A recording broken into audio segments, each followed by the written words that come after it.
ওহুদের ময়দানে একটা উঁচু জায়গা আছে, উঁচু জায়গার উপরে 50 জন তীরন্দাজকে দাঁড় করায় দিয়ে বললেন, তোমরা তীর ধনুক নিয়ে রাখো, এখানে হাতে নিয়ে রাখো,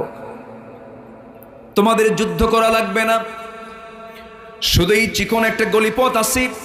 এই চিকন পিছনের গলিপথ দিয়ে যেন কোনো শত্রু আক্রমণ না করতে পারে, এই দিকটা তোমরা খেয়াল রাখবে।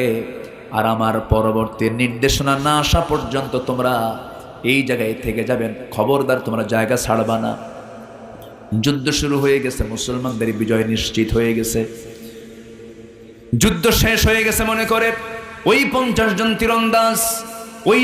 জায়গা যখন ছেড়ে ফেলে যখন ভিতরের দিকে চলে আসছে, ওই দিক থেকে হঠাৎ করে অতর্কিত কুরাইশদের একটা গ্রুপ চিকন গলি পথ দিয়ে সরাসরি রসুলকে তারা আক্রমণ করে বসেছে। রসুল সবার লক্ষ্য বসতিতে রূপ নিলেন, রসুলকে লক্ষ্য করে তারা আক্রমণ করে বসেছে। সবার লক্ষ্য হচ্ছে মুহাম্মদ সাল্লাল্লাহু